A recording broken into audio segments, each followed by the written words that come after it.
You're watching The Experience, Comic Culture and Sales, streaming live daily to Facebook, YouTube, Twitch, and Twitter. Welcome to Friday Night Live on The Experience. I'm Nancy McCann, and tonight I have with me Ricky. Hey. His lovely wife Crystal is here. Hello. And we're expecting Carlos to arrive at any moment. So tonight, as always, will be a claim show. We have a lot of different things from different genres and different time periods. And so we'll be showing those. And all you need to do is put down the title and issue number to claim the book. And let's see. I will talk more about that after we take a little break. We'll be back in just a minute.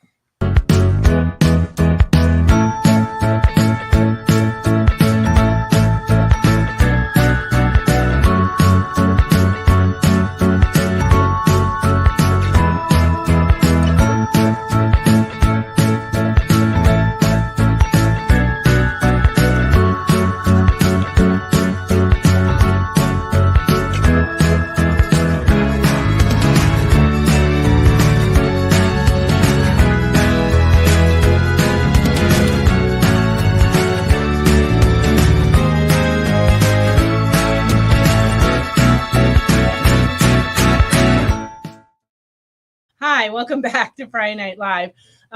So if you claim a bunch of books, we will accumulate them and ship them to you if you aren't local. If you're local, we just ask that you pick them up over the weekend and we'll hold them for you up behind the desk. And I'd like to welcome Wade, Cool Gamer, and Alvin. They are all watching and commenting. And please join in and say hello if you haven't already, and feel free to make requests. And make comments and try to keep it clean.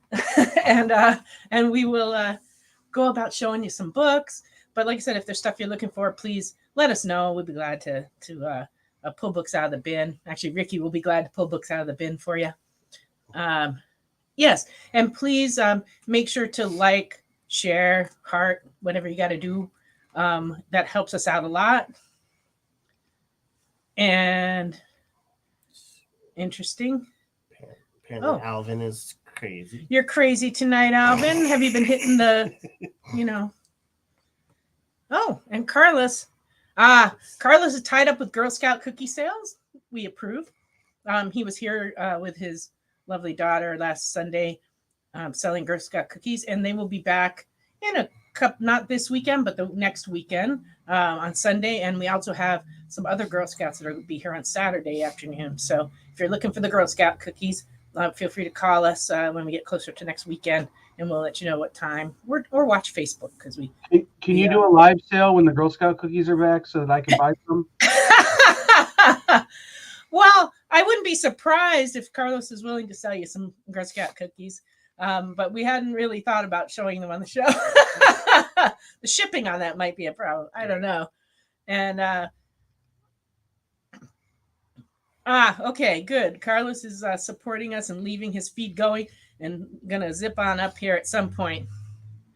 Yes, the link for people who haven't bought from us before and need to fill out a form so that we can invoice you is scrolling across the screen, and it now works because it has a little S right there.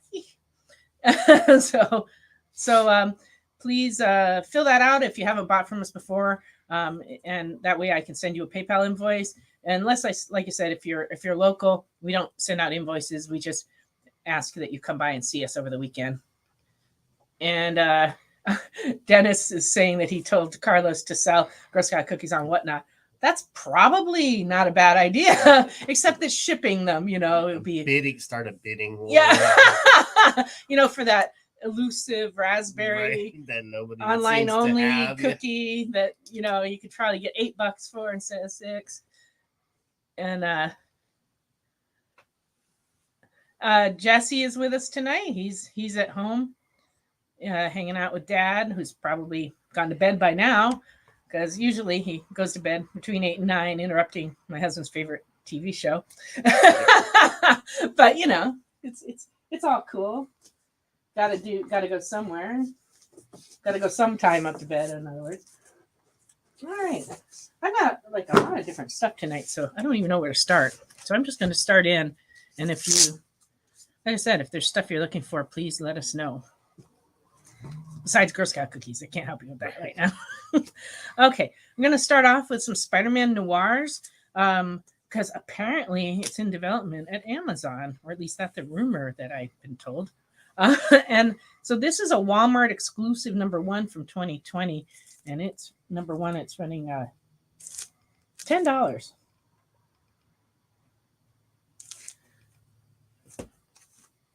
We also have a variant of the #1, and that one's also running $10. #3 is an A cover, is running $20.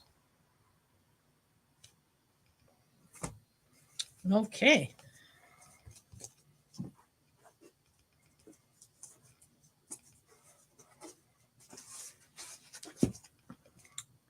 Action Comics 324. They did not put the date on this one, but it's a 12 center and the bottom staple's detached. It's in fair condition, but it's running $6. Black Magic, Supergirl. Yeah, apparently she's putting a spell on him. Yes, and covering his eyes. Well, welcome, Mr. Revenant.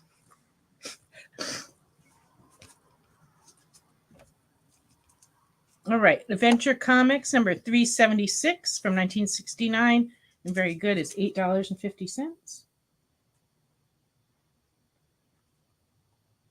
Another violent Supergirl cover. They don't make them like these two. That's true. You don't usually see that. It's not just a gag on the cover. So actually, might be intense on the inside. There you go. All right. Superman #242 from 1971 and good is $4.50. This one has a Neil Adams cover and pencils by Kurt Swan. And today is Kurt Swan's birthday. So good day to buy a book.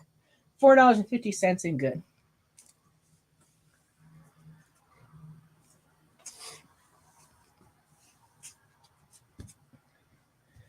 Jesse McCann, you need to go to bed.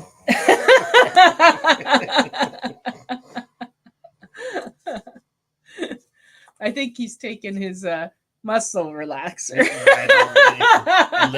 a little too soon, like you said. Maybe a little too soon.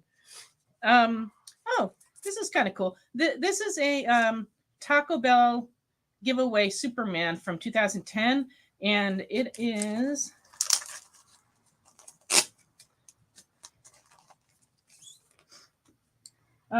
it has this like smaller than normal comic, because in the background is the size of a comic, so it's a little smaller than a regular comic.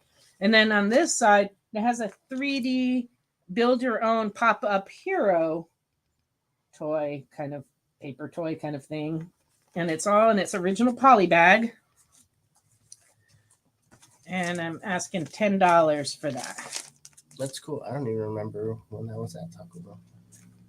I don't go to Taco Bell too much. I go there more now because Jesse likes to go there, but I never really went during that time, so I don't know. All right, Alvin would like the Spider-Man Noir #1, both of them. Okay, there you go.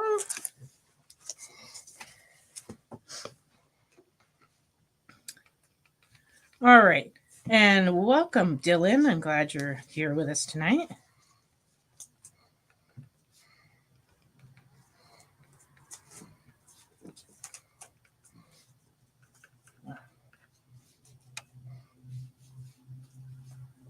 Sorry. Oh, it's like indecisive moods tonight. Superman Family #198 in 1979 and very good. It's $4.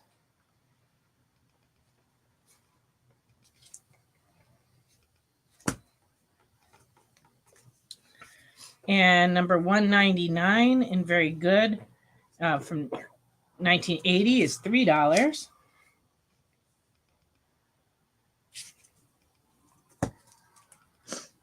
And number 200 in 1980, very good, $4. Not sure quite what's going on there. Oh, they're at an anniversary party. A very mysterious gift, I'm sure.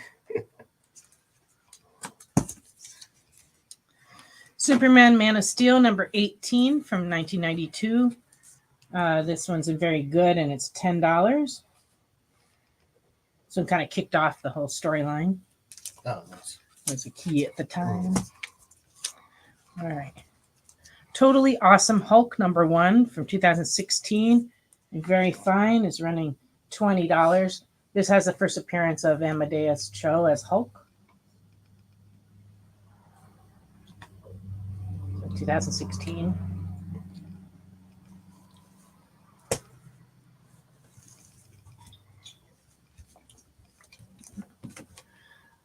Thor God of Thunder #8 from 2013. This one's in near mint, and this one has the first Goddess of Thunder appearance. That's a key. Plus, this whole series was just really very popular. Yeah, definitely. I'm told a very good read. We also have #6, which is also a key. I've got a very good copy that's 25, and then I have two very fine copies that are $50 a piece. And this is the first cameo of Null and the origin of Gore. And so very fine, $50. And #6, very good, is $25.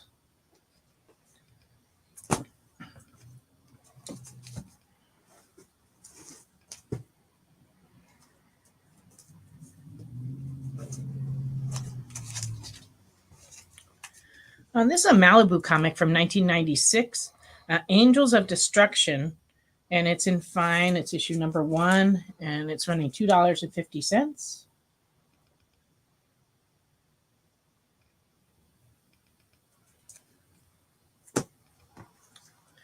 And this is a newsstand edition of Eclipso #1, and it's a Eclipso The Darkness Within Special #1 from 1992. It's in fine, and it's $1.50. The direct market edition is the one that had the plastic gem glued to the cover, and also it wouldn't have a UPC box like this. But this is the newsstand edition, which of course are a little harder to find. But yeah, we like the newsstands. Yes. Ruh-roh. That's good. Crystal just jumped. She's wearing headphones, so I don't know what that says. Well, they're not on my Oh, you had one off of your ear. I gotcha. It was an ambulance who suddenly decided to blare their siren as they went by. Yeah. It's not as bad as when the train used to go by at the old store. That was pretty loud. Kind of missed the train. Milestone Forever #1. This is from 2010. This one's running $13. And of course, they're back doing Milestone books. There was a new one this week.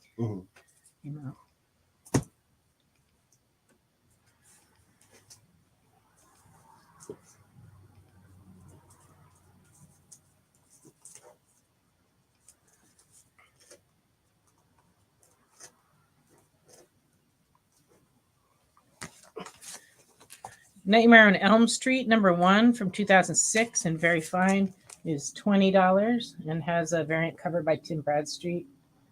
Very fine, $20.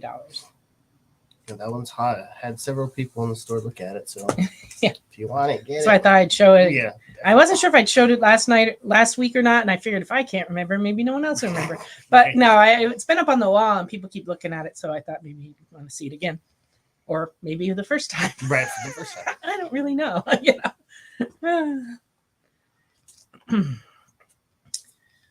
Well, hello, Crystal. She's rather friendly tonight. Early, when she arrived, she told me she wasn't here. So I guess she's here now. She's here. Oh, excellent.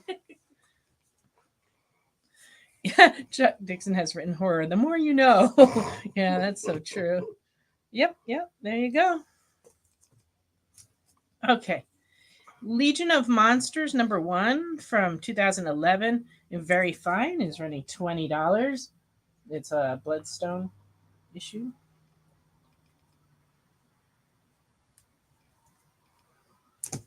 And Legion of Monsters #2 of 4 from 2012 and very fine is running $15.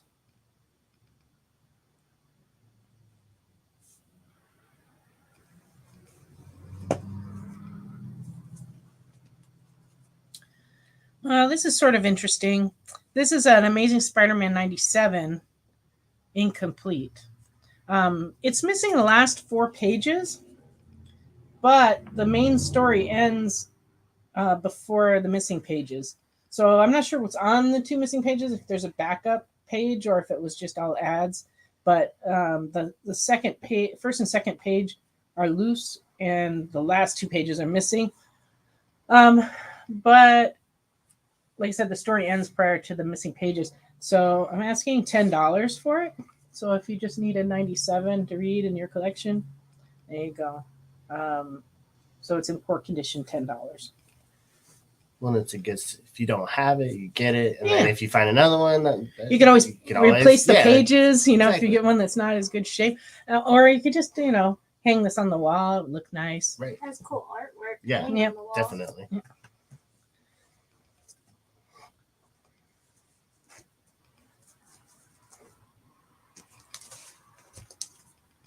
Okay, Jackie Chan's Spartan X #1. This is the B cover from 1997 and fine, and it's running $6.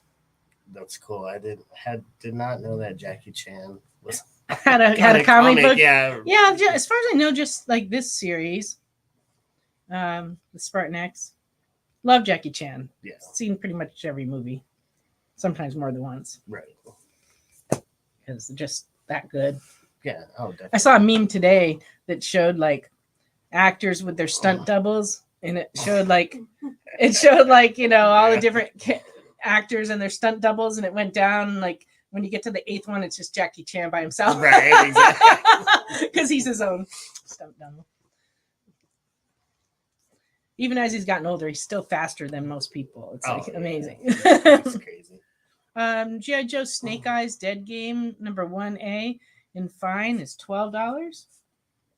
Liefeld cover.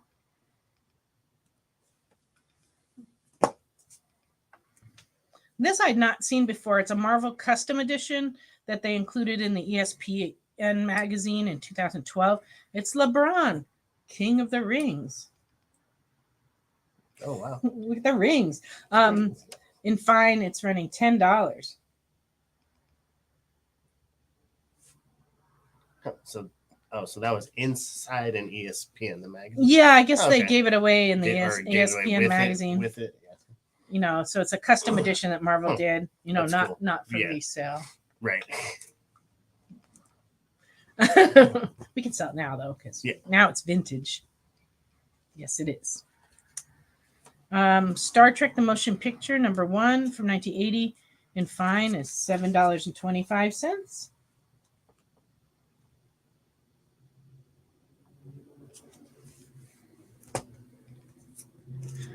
Hello, Thomas. Thank you for joining us. Not a whole lot's up. Been keeping busy here at the store. Ricky has started working in the store. Before he just used to come on as a customer on the comments, but now he's here in person helping me. So that's kind of the newest thing, I guess, that's going on around here. And he's doing great. Thank you. So I'm Make sure you give a weekly evaluation. Weekly. Yeah. a weekly evaluation. Like every week, I have to let everyone know how he's doing. That's a little frightening. That would be bad, yeah. Public shaming. Yes, I'll let you know should he make any major mistakes. Right, exactly. If he rings up something wrong or, does something, put books in the wrong bags or. But no. So far we're good. So if you're in the area, come by and say hi to Ricky. Yes. Because he's here, 4 days a week. Except for next week when Yeah, for next week. Next week's not a good week to catch him. I'll be here though. He and Ashley and Crystal are all going somewhere together. How much is a LeBron James? That is a great question. Let me go back. It is $10 in fine.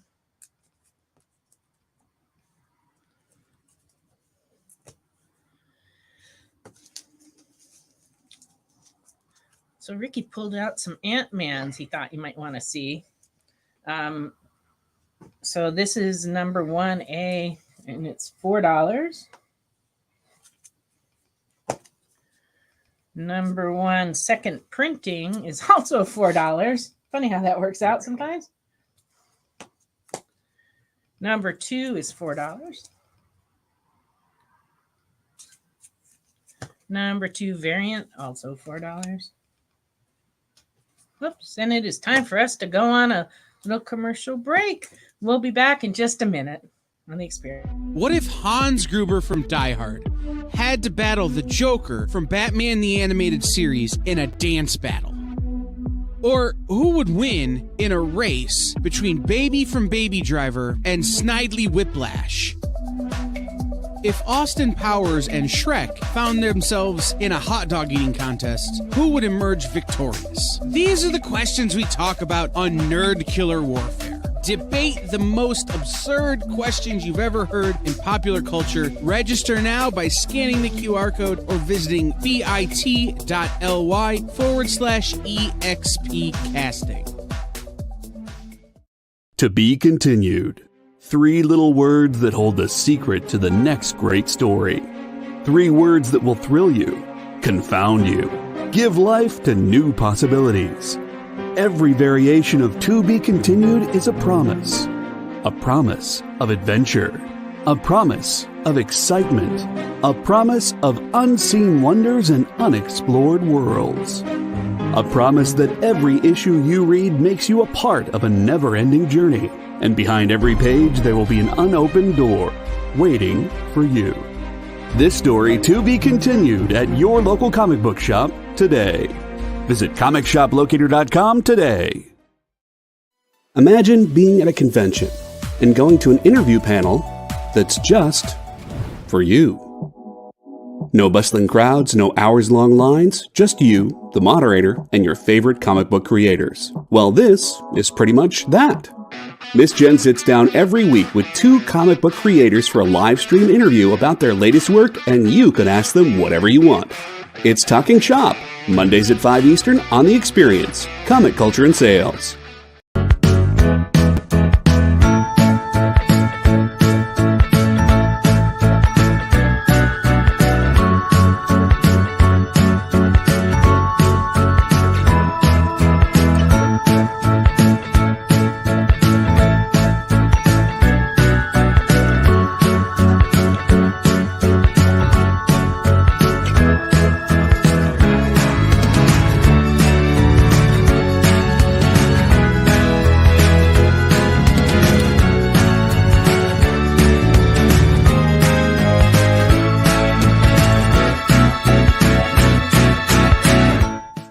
Welcome back to Friday Night Live on The Experience. Okay, I'm just going to continue on with those Ant-Mans that I interrupted myself with earlier. Okay, number 3 is $4. Yeah, I just thought the retro. Number covers. 4, yeah, these are neat. I like the design of them. Yeah. Okay, and then is this series after that series, or this one didn't say the date? I think it was actually before. I think that was newer. Yeah, this one's from 2015. Number 1, and very good, is $1.50. Number 2 is $6. Look at that snow globe. That's cool. But, he could drown in there. Yeah, he's trying to break his way out. So. Right. Number 3 and very fine is $3.25. Also scary. You lose a leg right there. Oh yeah, this one's a great one. Number 4 and fine is $6. Has the Miami Vice homage cover. It's like cool. One of the best comic covers, right? Yeah, it is. It's really a great cover. And number 7. Oh, this is a Marvel Collector Core variant, and it's $7 for issue number 5. And just for the movies coming out tomorrow. No, I think it may be out. Or it just came out. It came out yesterday. Yeah. Oh, yesterday. Yeah. Yesterday, yeah. I mean, I only know a couple people who've seen it and a few people that are going to see it tomorrow. Yeah. Yeah, that Miami Mice homage is cool. Ant-Man #2. Oh, this one's $4. Number 4 is $4. Ant-Man Larger Than Life. Oh, this is a Wizard World Present Comic-Con box variant, and it's $8.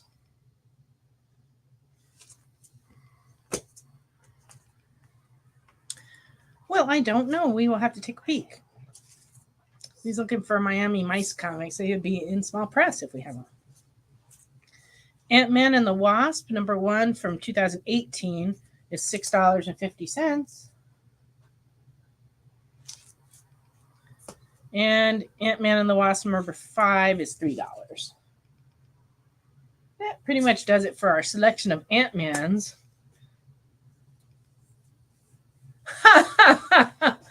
Guess what? Our form in the crawl is missing an eye in Comics Unlimited. It's right there. Well, if we could get that fixed, it'd be awesome. Luckily, most everybody watching, or most everybody that's commented, we have their information, but you know. Spelling is hard. My specialty is pretty pictures. I'm sorry, what was that? Spelling is hard. My specialty is pretty pictures. Ah. I misspelled my own name the other day on a medical form. It's bad. That's embarrassing. I was surprised you're with us tonight, Kyle. I'm getting ready for Comics Pro, so I thought I would hang out and harass Jay and, well, really anybody else. Oh, okay. And whoever else will listen. Well, I can shop too. Like if you have Miami Mice. Yeah, there you go. I can be the one person on the planet currently looking for that comic. I do not see any. We don't seem to have any tonight, but when I come across some, I will keep you in mind. Because that day will come. Mouse Guard in Miami. Yeah, that would be good.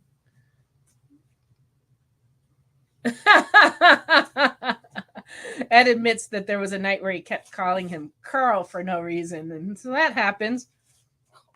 Maybe that's what he wrote on his medical form. Okay, can you make a note of this, Ricky? Yeah, it's Ricky. Wade wants an Amazing Spider-Man 129 facsimile that's supposed to come out. I haven't started working on next week's pulls yet. I barely recovered from this week's pulls, but I'll start on that tomorrow. So we'll see. But alrighty. Secrets of the Haunted House, #25 from 1980, and very good, is $4.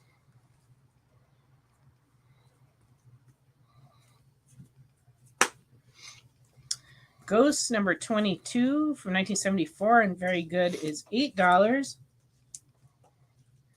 Somehow the skeleton matador situation going on the cover. Oh, that's cool.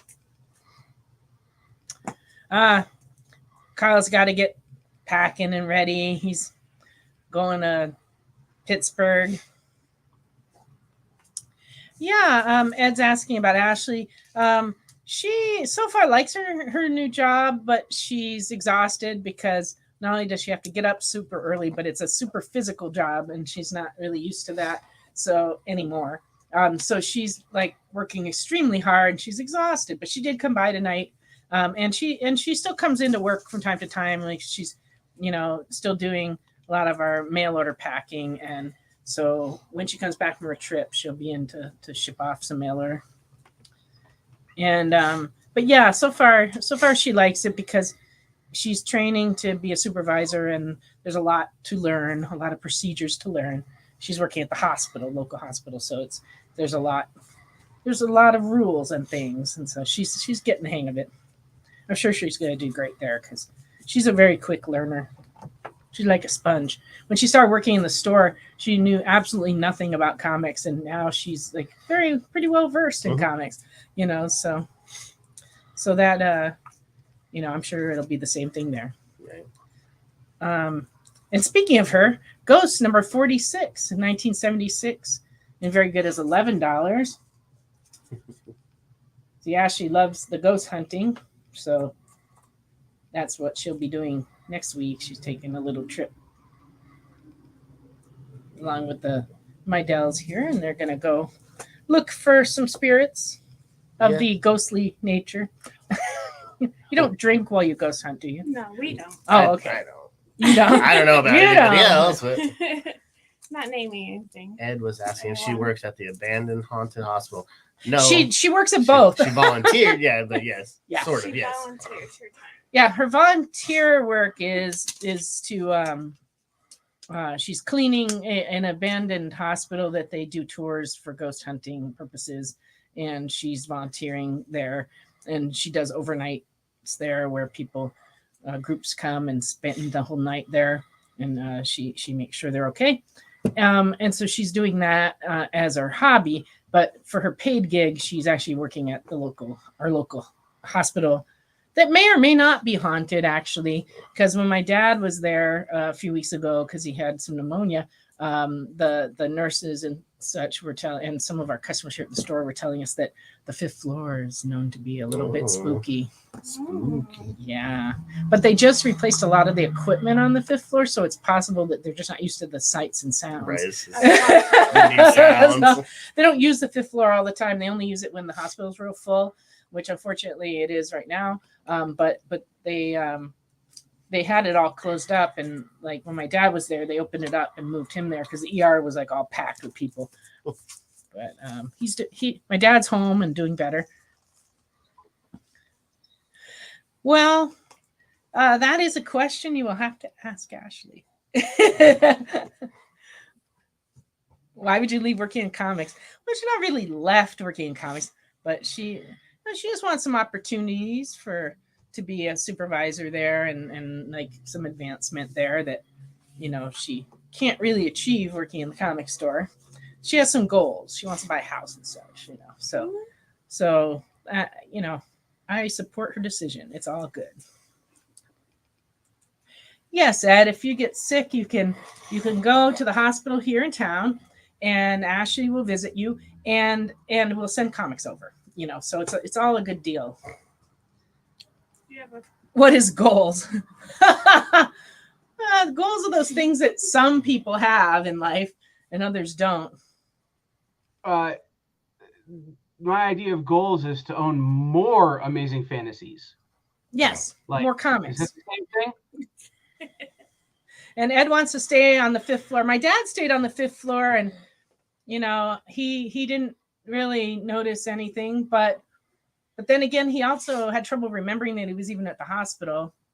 The other day. Ghost So stole his memory. So the ghost may have sucked his memories out while he was on the 5th floor. We can't prove that's true, but we also can't prove it's not true. So, you know, it's just hard to say. All right. Lobo Un-American Gladiators. I have all 4 issues of this from 1993. Number 1 in fine is running $2. Number 2 is $2.50 in fine. And number 3 in very good is $1.50. And number 4 in very fine is $3.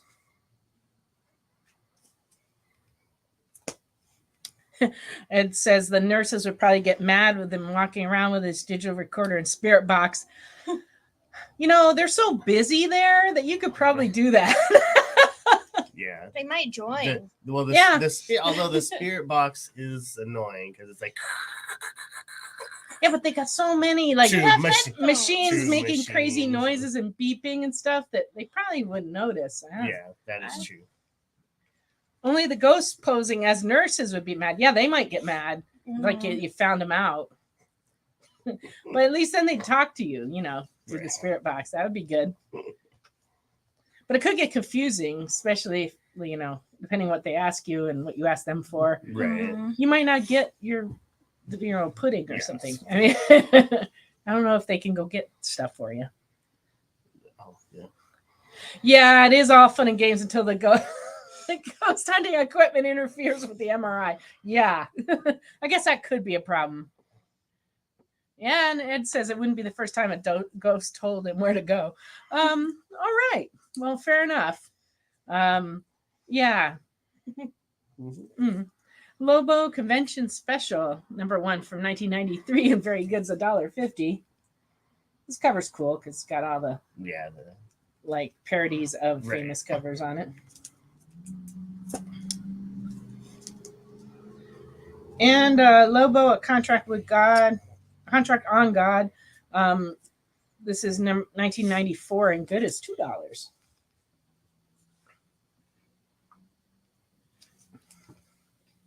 No way, ghosts don't get discounts No. at Comics Unlimited, unfortunately. Although I don't know that one's actually asked, but no, the answer would still be no. So Wade, don't come in trying to pretend you're a ghost. That's not going to work.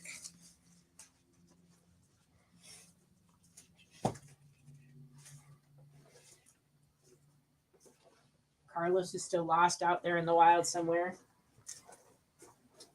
Don't know what he's doing. Well, he's Girl Scout cookieing, I guess.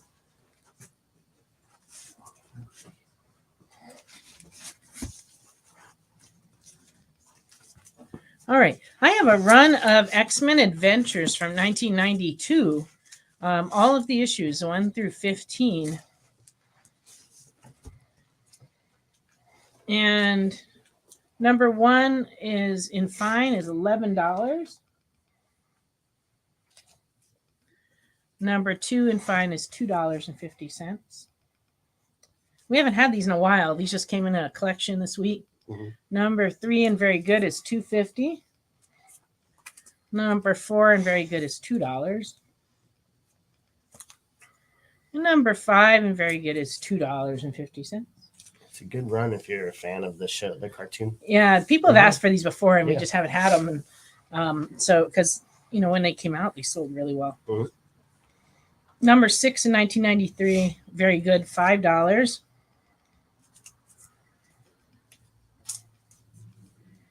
#7 and very good is $2.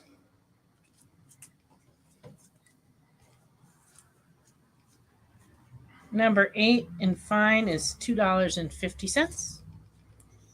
Cable. #9 and fine is $4. Who shall stop the juggernaut? It's always a good question. X-Men Adventures #10. Oh, this one has a card that is inserted actually into the binding of this issue. And it has the card, and it's in fine, and it's $6. Oh, that's cool.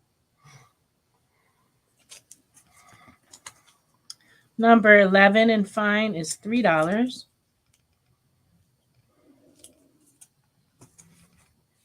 Was that you, Ricky? Yeah, that's but I ate and everything. #12 in fine is $4.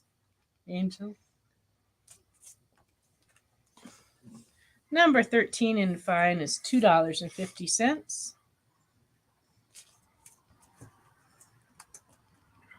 #14 in fine is $4. And #15 and very good. I can't read my handwriting. $2.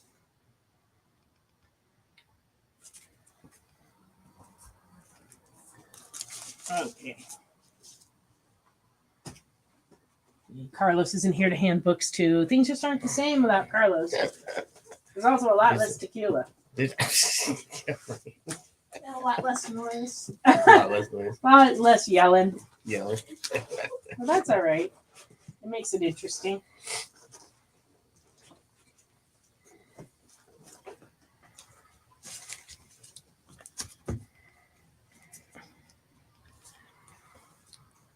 Oh, Ed was saying on Facebook that he people don't like ghost hunting with him because he provokes them, and some people don't like that. Yeah. But when you provoke, that's how you get attachments. That's true, and they can be violent too sometimes. Yeah, sometimes. So. And that's usually how you bring out the negative entities. So that's probably why people don't like ghost hunting with him, because it's a little too scary. He's a solo ghost hunter. Yeah, and then so if he wants to do that, he can. Yeah, that's totally up to And you. the solo ghost hunter. Up to you. But that's why they have like at these places like Ashley Volunteers that they actually have like free roaming nights where people can investigate on their own. We've done a couple of them and do and like kind of just do their thing.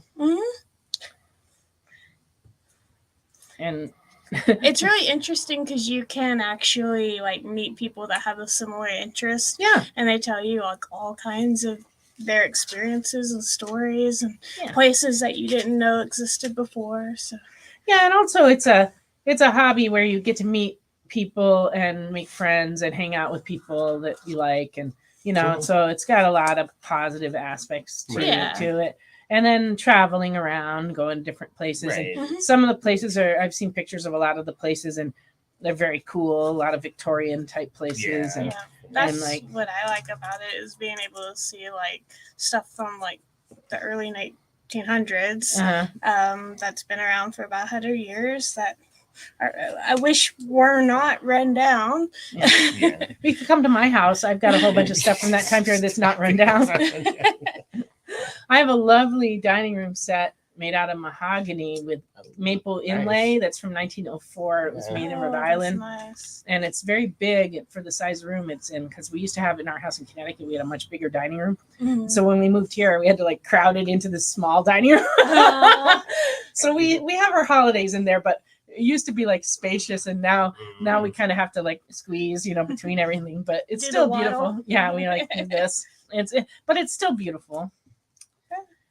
My mom liked Victorian things, so we have like marble top tables and hurricane lamps and like a lot of doilies and all that stuff. They don't make furniture like that anymore. No, like this talking about it's very sturdy. Yeah, for sure. Because it's been like 120 years and it's still perfectly safe and functioning. Although I get nervous when people sit on the chairs sometimes, but they're sturdy. Yeah, they're sturdy. It's okay. Oh, and you must have missed the introductions earlier. With me tonight is Ricky and his wife, Crystal. And Ricky's working for me in the store now, and Crystal's visiting. And so they are doing the show with me tonight. And Carlos is supposed to be on his way here, but he got tied up with a little Girl Scout cookie sales action, apparently, because he's got 3 daughters, and they're all Girl Scouts. So he's got a lot of cookie sales going on right now. They have a pretty good goal. Well, yeah, his daughters want to win a 3D printer through their cookie sales, so they have to sell thousands of boxes. Yeah, and they're very focused. They're like laser beams, they're like on it. And so they were here last Sunday for like an hour on Super Bowl Sunday, and they're coming back next weekend on Sunday to try to sell some more. So just watch our Facebook page if you're local. Ed wants to know, with Ashley not here, who's responsible for the fart noises when I bend over now. Just blame we'll just have to see if that happens. Have like a soundboard here with a different, Yeah, you should get a recording so you don't have to like hurt your mouth, right? And then just push the button when that happens. Yeah, I'm sure that could be done. Or we could get one that's everyone clapping every time we make jokes. That would be good. It'd be like a fake live audience. Yeah. All right. I got a couple more books. We got Donald Duck Adventures number 24, and good as $1.25. This just came in. He looks like a ghost. Yeah. What's going on there? I don't know. Oh, and then this is really cool. Captain D's comic books for 1989. This is the last issue in the series, number 35. And fine, it's running $6. And turns out, they made Bob's Big Boy comics for a long time, or like Shoney's Big Boy comics. But that company owns Captain D's, which is a seafood chain here in the South. And so that's why they also made comics for Captain D's. But I never saw these before because out west we didn't have them because we didn't have Captain D's. So, but these just came in. I got 2 copies of this one that just came in a collection, and like I said, it is the last one in the series. 8 there as a kid, a ton. Well, my dad loves to go there. They have like a senior special, and he gets such a good deal that he drives through Captain D's like every week. Well, we're going to go on a break, and when we come back, we'll have some new product and variants, and then we'll go back to some vintage comics. So we'll be back in just a minute. You know how when you go to Comic-Con, after Comic-Con, you go to the hotel bar, and there's a whole bunch of people playing music and dancing, and you've got Pikachu and Lara Croft Tomb Raider doing the cha-cha slide just down from Deadpool and Batman and Wonder Woman? That's every Saturday night over on the Experience Twitch channel. Join Taji Beats for the EXP Dance Party, exclusively on Twitch, twitch.tv/the_EXP.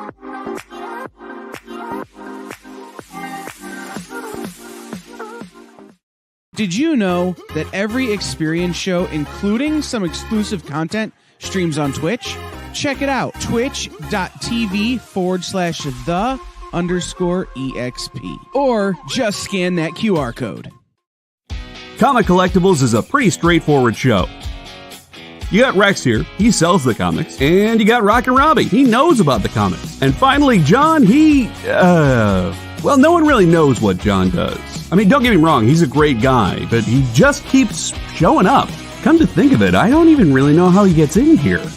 Anyway, awesome comics, rare books, rarer signatures, slabbed books, and amazing cover sketches by Ken Hazer and others.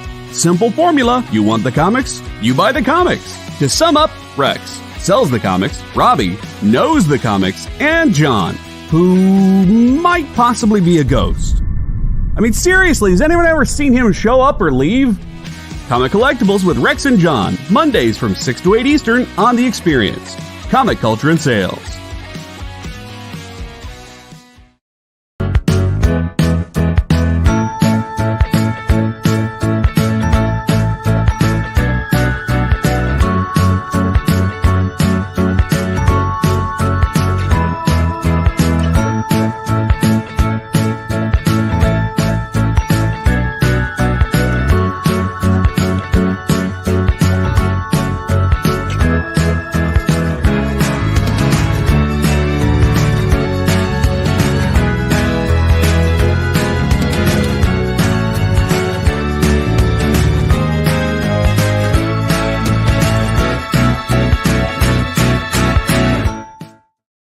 Welcome back to Friday Live on The Experience. Sorry, we were just having a little chit chat and you caught me in mid slam.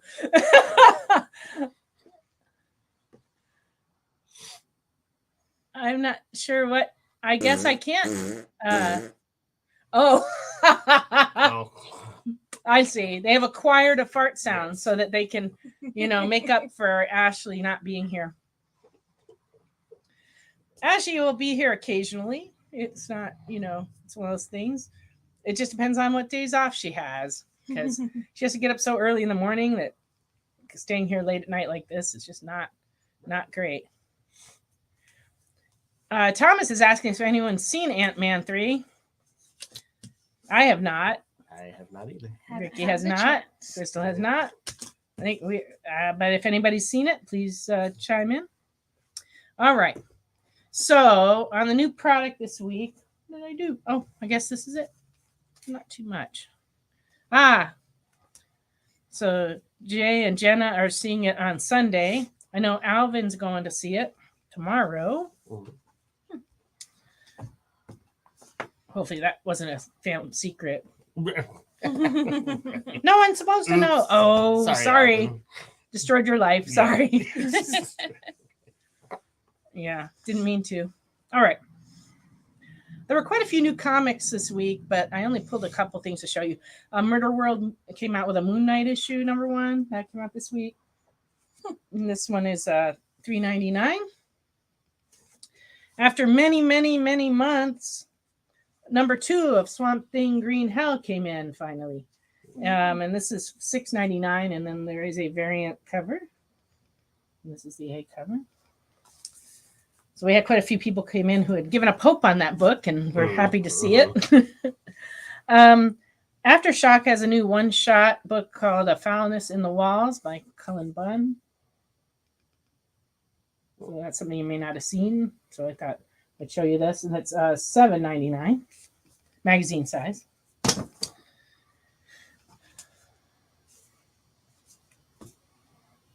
And then we have a couple of ratio variants that came in. This is the Hulk number 12 that came out this week, 1 in 25, and we're asking $15 for it. And then this is the House of Slaughter 1 per store variant of number 12, and we're asking $15 for that. So with that Aftershock, are they going to be coming out with more Aftershock stuff now? They had like a few months where like almost nothing Yeah. came out. And then the last month or so, there've been, I don't think there were anything last week, but the week before that, there were like 3 books. This week, there were 2 books. So yeah, some of their books are starting to come out. Okay. And so, you know, a lot of stuff, you know, people have been waiting on is starting to come out. So that's good news. We have a bunch of Japanese toys that came in this week, but this is the new Naruto Vibration Stars figure that came in, and this one's $27.99, which seems to be kind of starting to be the new price of those things. They keep creeping up. But Dragon Ball Z, this one's $25.99.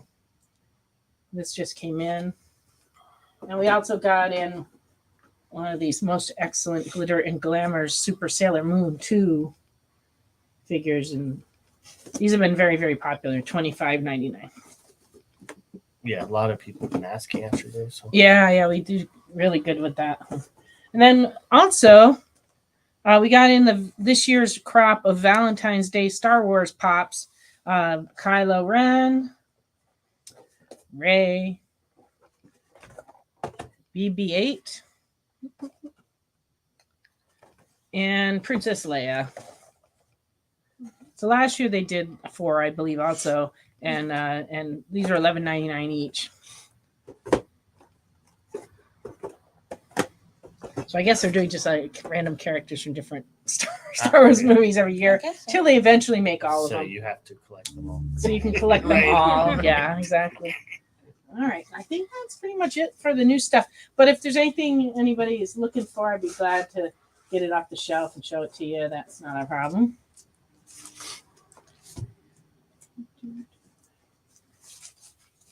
And we're still taking requests. So if there's anything you're looking for, we have like another whole hour to go. I still have more books to show you, but we definitely will do requests.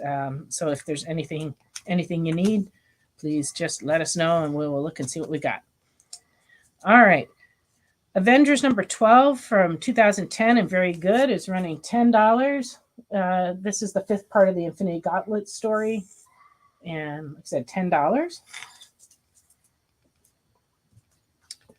Meet the Skrulls number 1, which is the first appearance of the Warners. It's a key book. It's $15 in near mint.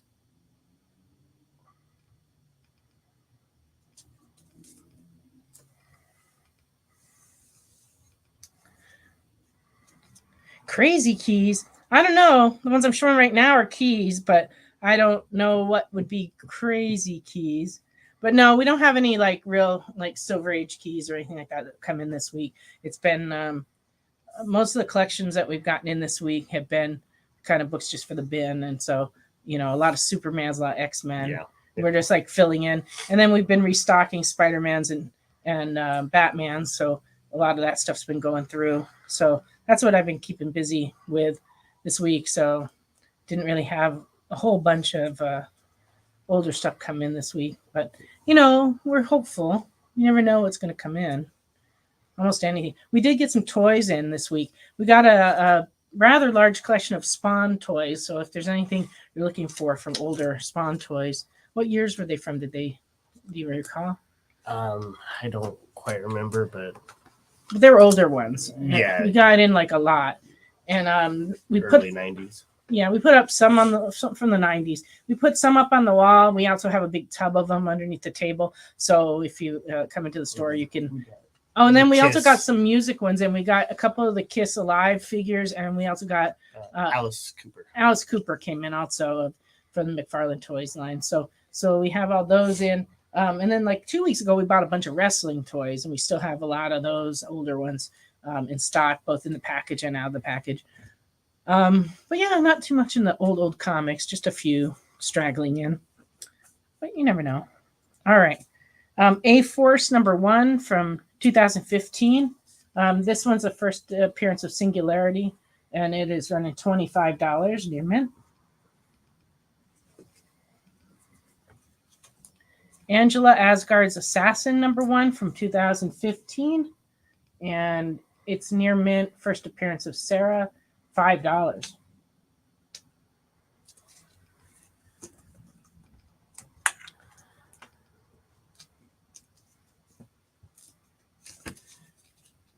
Got a little run of the question in trade this week, 1 through 6. #1 from 1987 and fine is $7.25. #2 and very fine is $8. #3 and very fine is $8. #4 in near mint is $9. And #5 and very fine is $8. Sorry, I can't see my tags. #6 and fine is $6. Question's always been a very cool book. Did you ever read that? No, I haven't. I need to. Well, there you go. Now, here's your chance. No, I mean, we got to restock a trade paperbacks in this week, but mostly ones that most folks that watch the show probably have.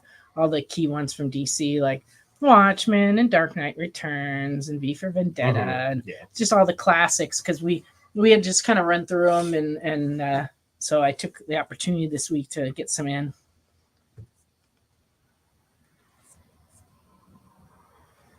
Interesting. Okay, Jesse is going to bed. Good night, Jesse. Night, Jesse. All right. Star Wars. This is a Star Wars Legacy 2 reprint, but it's number 22 in the series of reprints that were available in with action figures. So they reprinted a lot of key issues to put with action figures. And this one is from 2007, and good, it's $14.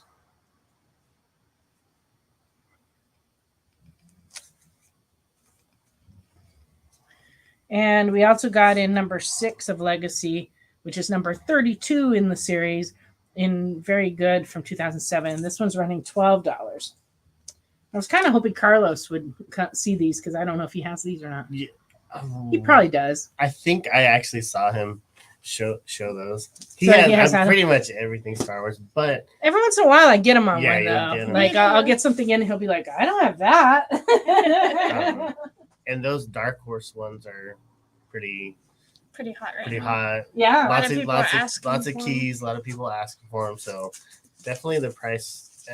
If Star Wars keeps popularity, the prices on those are gonna just keep going. There doesn't seem to be an end in sight to the Right, popularity of no. Star Wars. It's Not at now all. become like a religion. Yeah, pretty much. But there's always new converts to it. Yes, definitely. Because there's always another group of kids that discover Star Right. Wars, and never would have thought that this would happen. Really. No, I know. Like when the very first Star Wars movie came out, my brother was immediately enthralled with it. He went to see it at the theater 27 times, and that was in the days before we had VCRs and ways to, the idea of streaming was science fiction. Right. Right. so like the only way to see a movie was to go to the theater and see it. So he saw it every time they showed it for like the 2 weeks that it was in our theater, and he just loved it. And so that started him on collecting all the toys and and stuff. But there's always new people finding it for the first time. Oh yeah. Mm-hmm. And Wade, no, nothing. Michael Myers came in. No. All right, got some Daredevils. This is number 53 of the Marvel Knights series, and very fine, $4.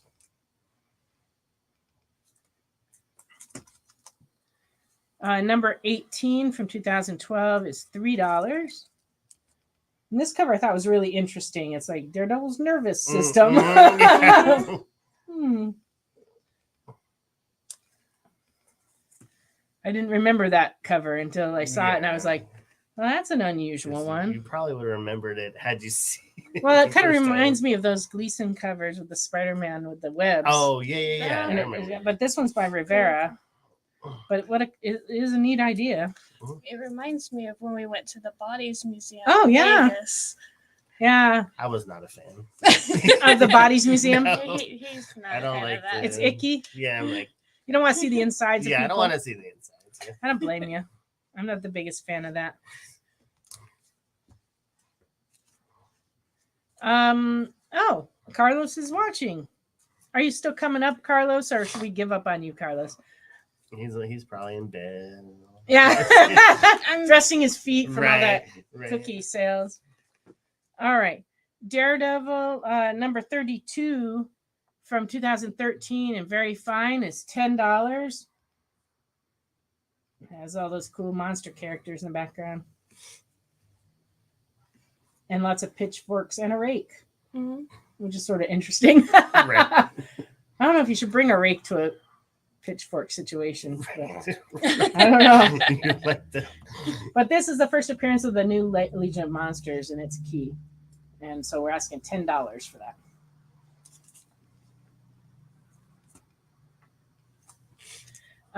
Daredevil number 6A from 2019 and very fine is $16.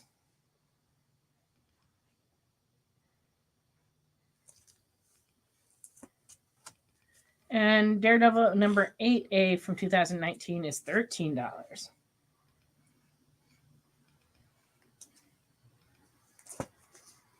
Okay, and this is a collection of Supergirls that just came in.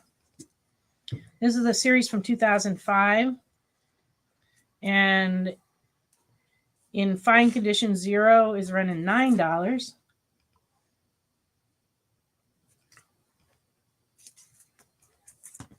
These are the ones that are written by Jeff Loeb. And most of the covers, at least, are all, the covers are Michael Turner covers, including this number 1. This is the B cover and near mint, $9.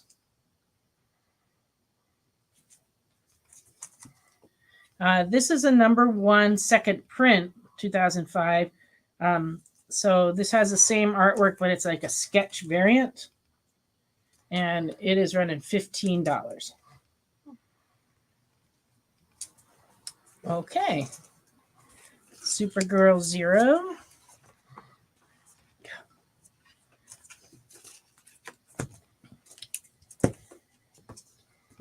And number 1A in very good is $4.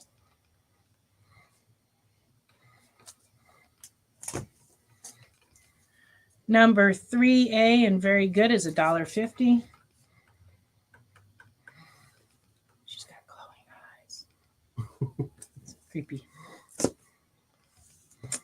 Number 4 in very good is $1.50.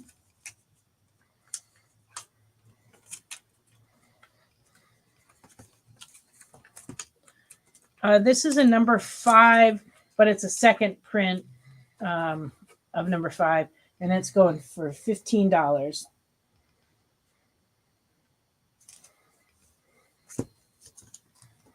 Number 6 is $4.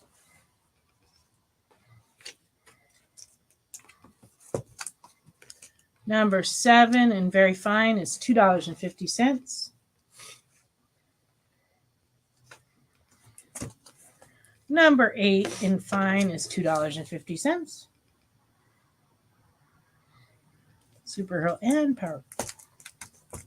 Supergirl, Lost Daughter of Krypton. This is number 9, 2006, and fine is $2.50.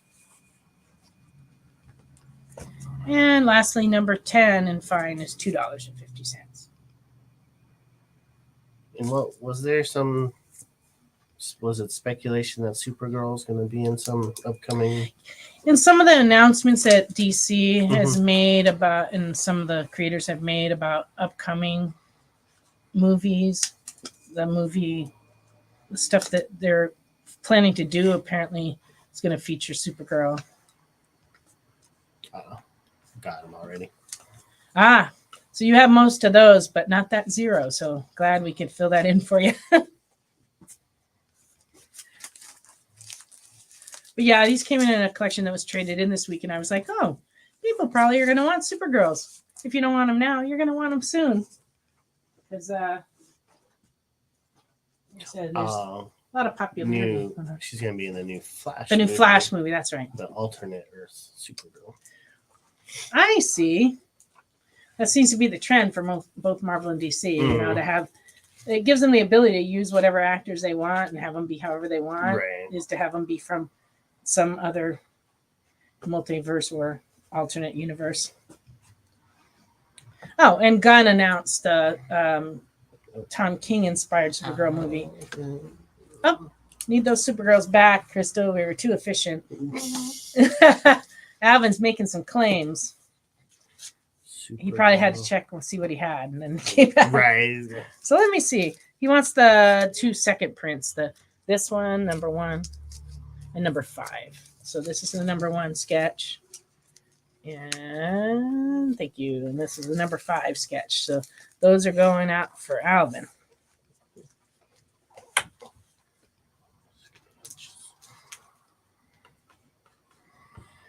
Yeah.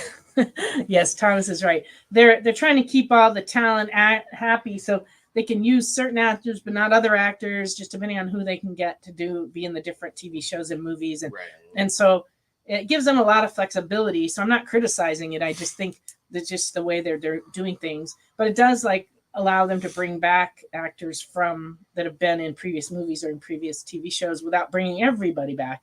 They can just, so it's kind of a smart thing, really. I guess when you think about it. The case of Marvel, if the MC, the Disney portion, buys back certain characters, then you could use the old actors or new actors. Or, they can recast it, or they don't have to, right. And it just depends on what they want to do. A lot of freedom there.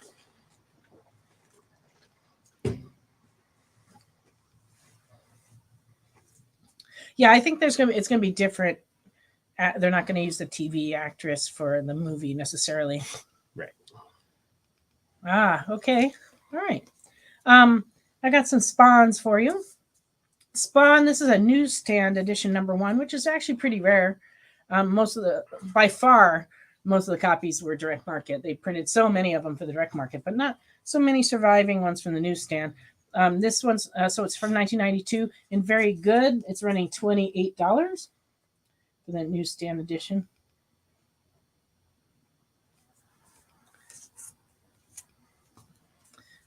Spawn 282 from 2018 is $15.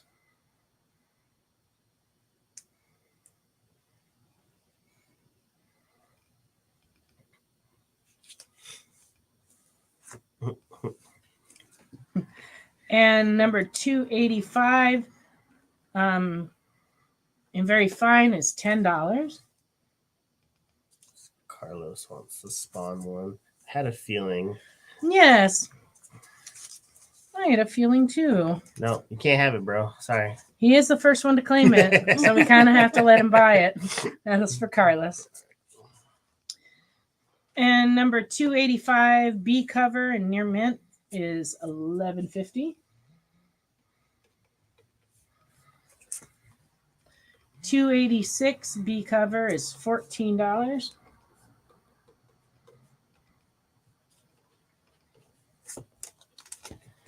And 287 in very fine is $12.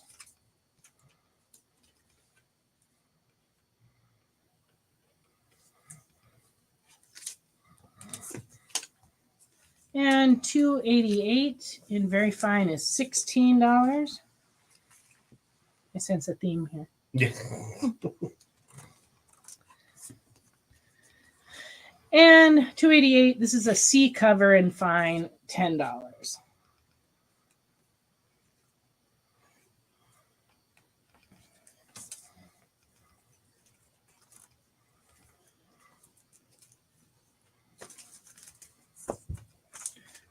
And that's all our Spawn action for tonight. But if there's other issues you need, please feel free to shoot us a mini list of the numbers you need, and we'll be glad to look and see if we have them in the bin, because we have quite a large selection of Spawns in the bin.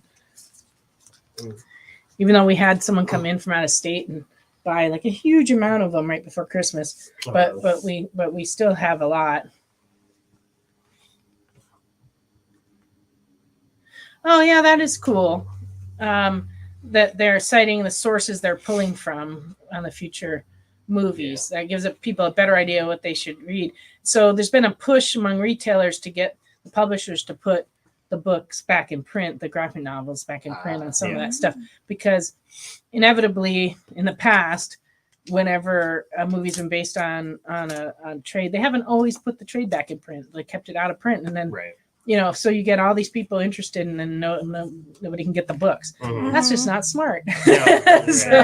So this time, as the announcements are coming out, retailers were like shooting lists of stuff to put back in print to the publishers to clue them in on what we need, because we know we're going to have people who see the movies and come in, and they aren't going to want necessarily the other editions. They're going to want they want the stuff that is most like the movie. And that's always been a problem in the comic business. There's always been like a disconnect between the movie business and the comic business.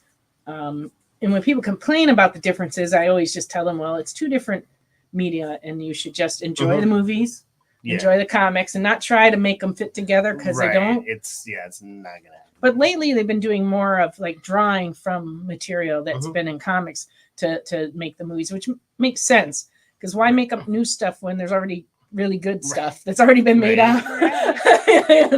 It makes a lot more sense, and it's kind of what they should have been doing from the beginning. But my experience with movies is that usually there's so many people involved in making a movie, and so many people contributing time and money to it, that they pull in different directions, and they frequently start out the project with a certain idea, and then by the time it's done, it's like not like they started out at all. And it's almost like too many fingers are in a movie, because it takes like hundreds of people to make a movie. Whereas comics only take a few people. So usually they can stay on the topic they start out with. So that's why like I don't ever really expect that much out of movies, because you just never know where they're going. And there certainly aren't like the comics, generally. No. Once in a while they nail it, though. Uh-oh. Starting trouble, are you? All right, let's not go there. There's always a lot of stuff to be argued about. That's what keeps the internet busy. That's the truth.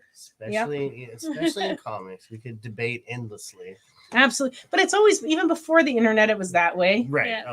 People would come in the store and they'd be arguing about which character was stronger than the other character, and like and I just kind of didn't participate in those discussions, because there's really no winning those arguments. So I would just be like, move them off to the corner and let them fight for hours. That's asking. Is the black and white cover behind you a horror book? This one, yes. Yeah, it's House of Slaughter. And this is just the ratio variant. We actually have 3 other covers of that comic also on the shelf that we can offer. Do you want me to grab them? Sure. Show them. Yeah, then we can see what they look like when they're not the black and white variant cover.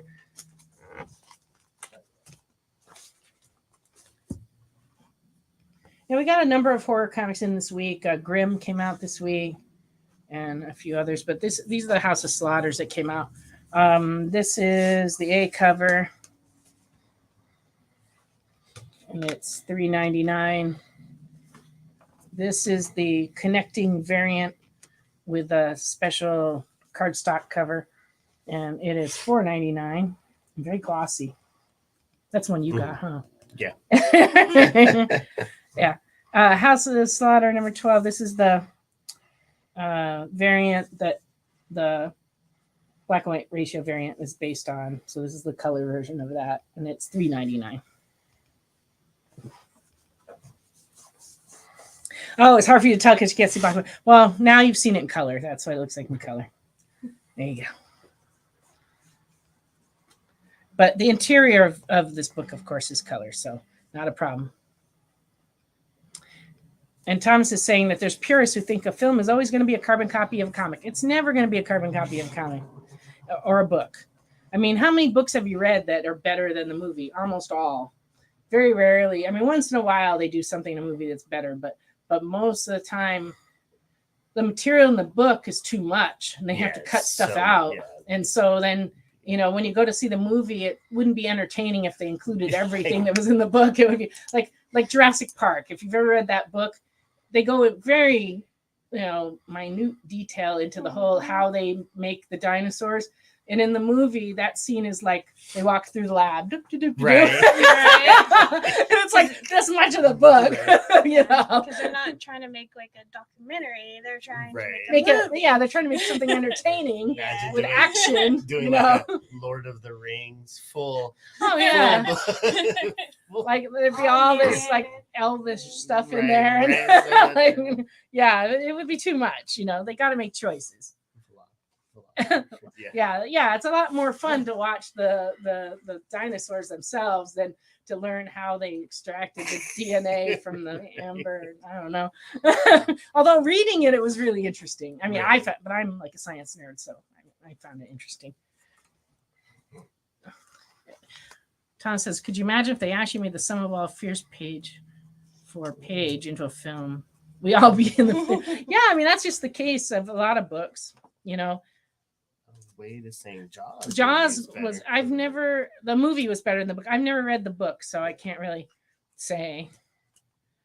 But I saw the movie originally, and then I saw the attraction at Universal Studios. Right. That's always fun. Yeah, that was good. They had some cool stuff at Universal. I don't know what they have there now, but like over the years, I saw a lot of cool things there. Hogwarts. Oh yeah, they do have that. And they still have the Waterworld show, I think, just because it's a good show, even though it's like, I mean, it's more successful than the movie was. But it's by far. I only know because I actually went for a job interview up at Universal a few years ago, and I was in the executive building meeting with like one of the vice presidents, and it was on like the top floor, and it was right across from the Waterworld attraction because the park is like across the street from this executive building. And so I had to sit and wait for him in his office, and I'm sitting at this table and I could watch the whole show from there, like all the explosions and all the, you know, and I'm like watching, and I go, when he came in, I'm like, how do you get like any work done? Because he's sitting like in an office where there's constant explosions, and you can actually feel the heat from the fire from the explosions on the windows. I mean, it was like really pretty close to these explosions. And I'm like, how do you get anything done? He goes, well, after a while, like the first couple of weeks I was here, it was awful. And then he goes, I got used to it. I don't even hear it anymore. And I'm like, oh, that's good. Cause it's really, really distracting, you know, and like, as I'm sitting there, but yeah, I interviewed for a number of positions there, and they kept filling positions before I could get a chance to be considered. It was a very strange experience. They ultimately were, you know, wanted me to do different things I did not want to do. So I ended up just not going. But at one point we discussed me running the Simpsons area, which I know all about the Simpsons. So that would be okay. And then what they really wanted me to do was run their commissary for the employees. But that's kind of like a dead end kind of job. Like you get that job and then you do that for the rest of your career. Right. There's really nowhere to go. Yeah. So I just like didn't want to do that, even though it would have been a good challenge. But actually the commute from where I lived to Universal would have been horrible. And so that just was not going to happen. And let's see. Ed says, I'm pretty sure Jaws is the movie I've watched the most. Halloween is the only other movie that might be close. Well, I'm not much for watching movies over and over. Actually, I'm not either. There's so many movies I haven't seen that I feel like I want to see that I don't. I mean, some of the classics I've seen many times, like Wizard of Oz, I've seen a lot of times. You know, there's a few movies like that I've seen. And my favorite movie of all time, which is Gaslight. I love that movie. I've seen it, the British version, the American version. and that's my favorite movie. So I've seen that quite a few times. But like generally, I don't go see movies more than once. I just take it in and enjoy it the first time. Well, for me to watch it more than once, it has to be like a long, like a period of time where I've forgotten the majority of the movie. Well, I do that sometimes with TV movies though, because you read the description and it sounds vaguely familiar, but you're not sure. Yeah. And sometimes I've watched almost through the whole movie before I realize, yeah, I've seen this before. I know how it ends. And then once you realize, you're like, I gotta switch the channel. And then I just stop. Yeah, because I'm like, yeah, I know this had a bad ending anyway. You know, I remember, you know, especially those Hallmark Christmas movies. I like them. I find them entertaining, but they're all the same. Yeah. You know, it's like, you know, big city girl goes to the small town, falls in love with the gardener or something.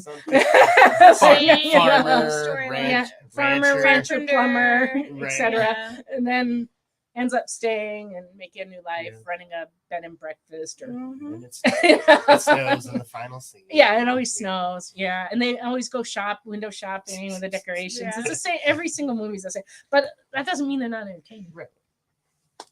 What's The Ringer. Oh, What is The Ringer? It's where it's with Johnny Knoxville, and I think he pretends to be in the Paralympics so he can be really good at them. That's horrible. I know. That's what I was like. So, are you kidding, Alvin, or do you really, really, really like that movie? Because I've never seen that, so I really don't know. No, I don't know what we're talking about here. All right. Got some Punishers in of the Unlimited series, first issue from 1987. Number 1 and very good is 2250. Oh yeah, Johnny Knoxville. Yeah, I just didn't recognize it because I, just never saw that one. And number 2 is in very good is $4. Number 4 in very good is $3.25.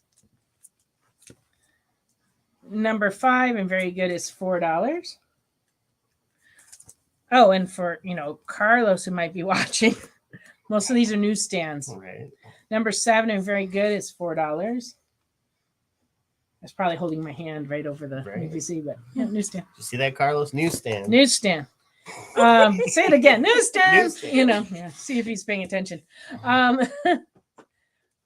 Alvin says he has seen that movie 50 times. Well, apparently, in the comment section, there's a lot of fans of The Ringer. That's funny. Number 8 in very good is $4, not newsstand. Twilight Children. We'll have to look for that section. What is that about, Alvin? Is it horror? Is it who publishes it? We're not familiar with that one. Carlos is all about the newsstand. Yeah, I had a lot of newsstand comics tonight. I don't know if you were able to watch everything. So just, I'm pretty sure he's not asking about Twilight. Oh, it's a Vertigo comic. We have a Vertigo section. You could check for me and see if it's in there. Punisher number 10 and very good is $8. Number 16 and very good is $4. And number 18 and very good is $4.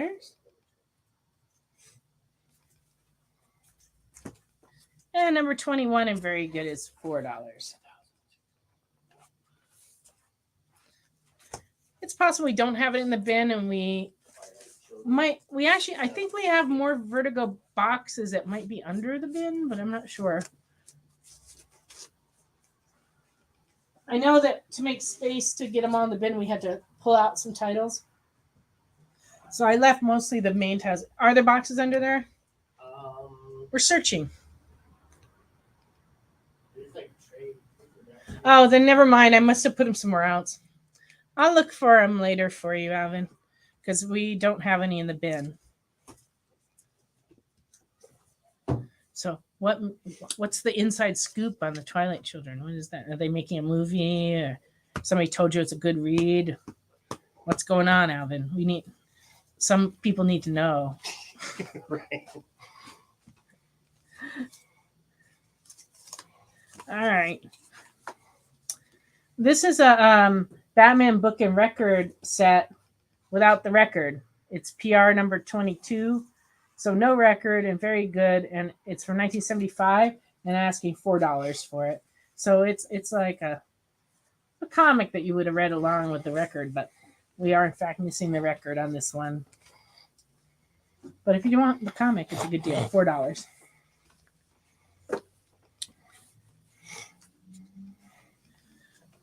We will check, Wade. I think we just got a reprint in on Iron Man 1. I don't know if we have any variant covers. It would be in the rotation over there. And Alvin says he bought 2 through 4, but they didn't have 1. Well, isn't that always the case? Oh, nothing special. You just want to read it. I get you. Did you find Iron Man over there? Ricky's searching.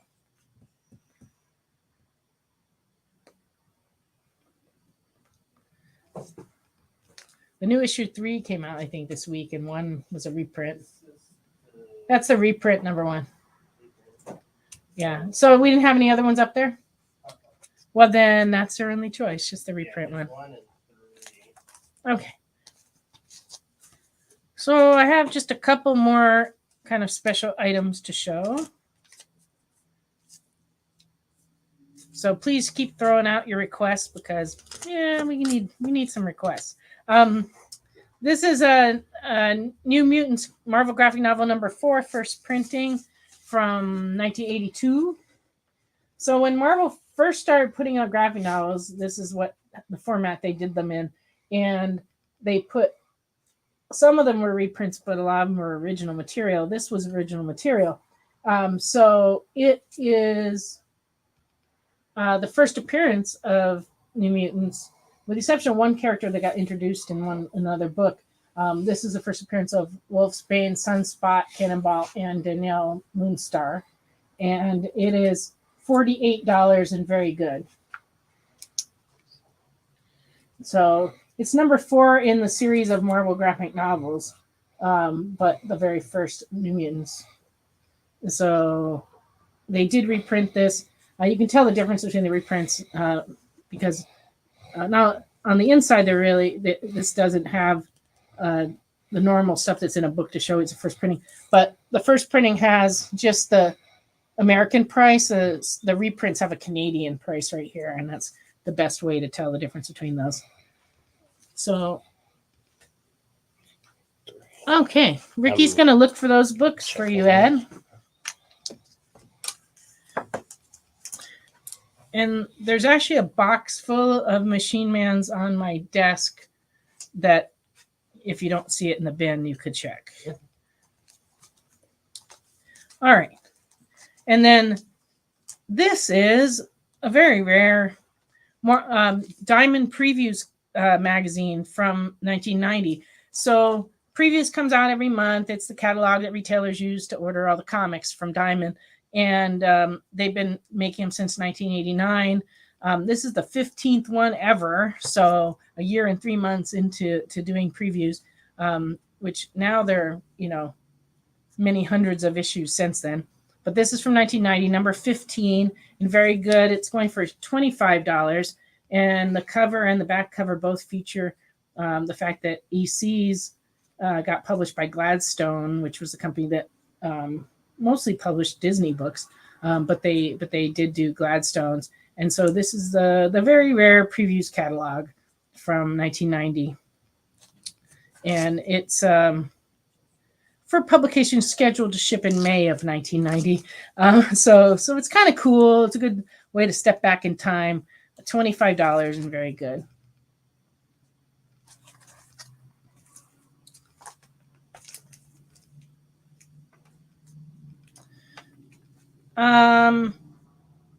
Wade's also looking for What the issues, and they would also be in superheroes. Oh, Ricky disappeared into the back looking for that Machine Man, I would assume. So that we will go on a little commercial break, and when we come back, maybe we will have found some of these books. And if not, we'll have to take some more requests and show you some other things. So we'll be back on the experience in just a couple of minutes.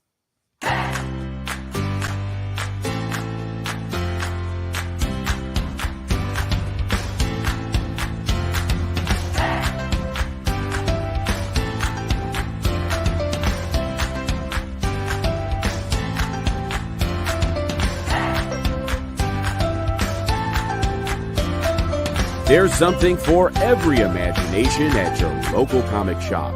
Visit comicshoplocator.com to find a store near you.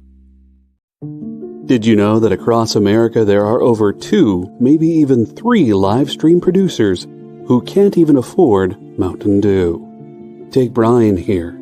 Brian has gone 2 weeks without a sip of Red Bull. If it goes on much longer, he may take a shower and get a real job. Situations like this are as tragic as they are preventable. Join the experience on YouTube and gain access to special emojis and members-only streams. For less than a cup of coffee, you can keep socially awkward hermit people working from their parents' basements where they belong. Scan the QR code on the screen to join. You'll be glad you did.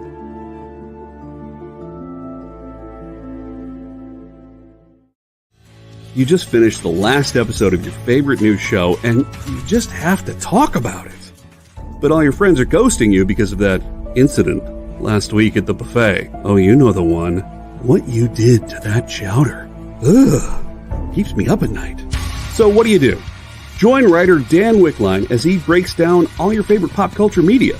Whether it's a review of the latest nerdy TV show or a dive back into the history of your favorite comic characters, Dan's ready to discuss all the hottest topics live. Join the conversation as Dan live streams Tuesday through Thursday at 5 Eastern, 2 Pacific on Twitch, Twitter, YouTube, and Facebook. The Dan Wickline Show on The Experience, Comic Culture and Sales.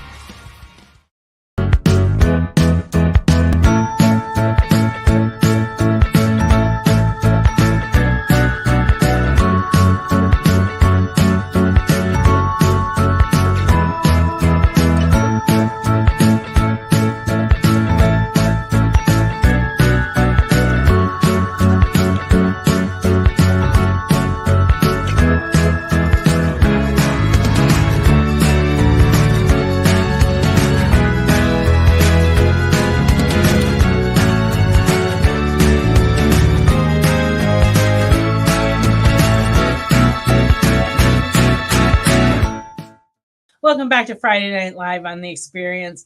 Before the commercial break, Ed asked for a few comics. We did not have any of those 3, but please hit us with some other requests because we are definitely taking requests. And I checked on the What the comics for Wade, and we do not have any of those in stock at the moment. There aren't too many of them, but they come in from time to time, but we don't have any at the moment. We do have a lot of What If comics, though. So if anybody's looking for any of those, please let me know. And all right, I'm just going to show you some other things. Please chime in and request things because I have run through the entire box of stuff is empty. Thank you. Mark Jeweler editions. You bought most of the ones that have come in that I've shown, and I don't believe the collection I bought this week had a lot of newsstand issues in it, but not so much the Mark Jewelers this week. But I'll keep my eye out for some more because I know how much you like those. All right. The Adventures of Bayou Billy #4 from Archie is $2.50. This is a poor copy of The Adventures of Bob Hope from that's number 105. This one's $2. And this is like actual, like some of the surface of the cover is actually missing. That's why it's poor. But it is only $2 and it is a 12-cent DC. Thank you. I showed the Captain D comic earlier.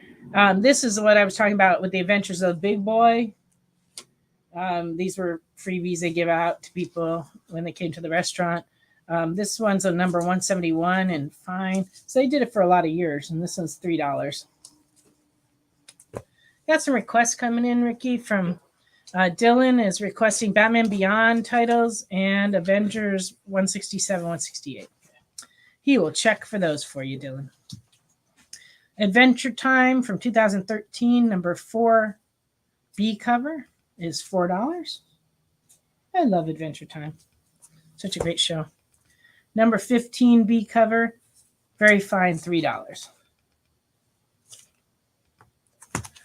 Number 43 is $4.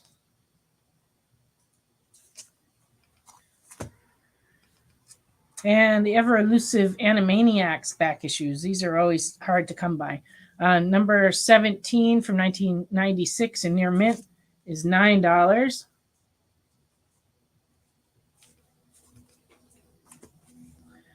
I will have Ricky look for those Marvel fanfares as soon as he comes back from the other request. But keep throwing the requests up there, and I'll keep sending them out to look.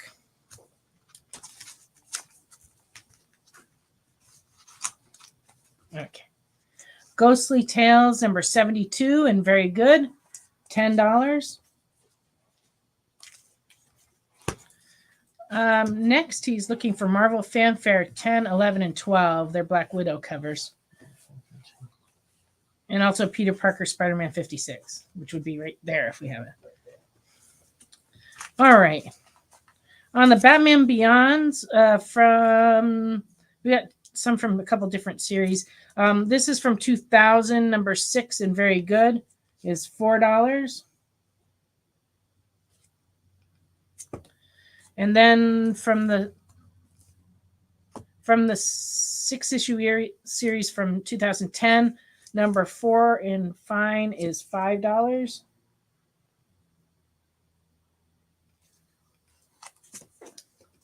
Number 5 in very fine is $5.50. And from 2015, Batman Beyond number 2A in fine is $2.25.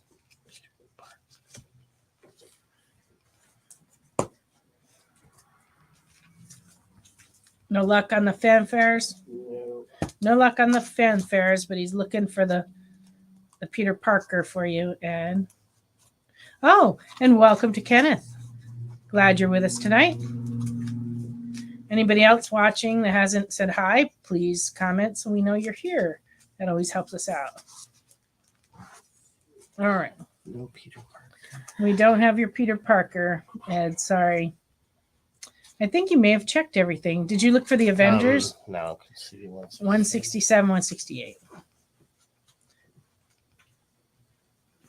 Ghostly Tales, number 73, and very good, is $10. Ghostly Tales 76 and very good is $6. Ghostly Haunts number 34 and fair from 1973 is $2.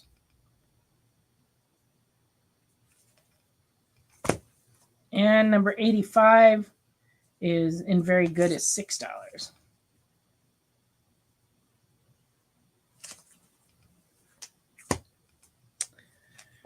We will take a peek for you, Thomas, as soon as he returns. No luck on the Avengers? No luck on the Avengers.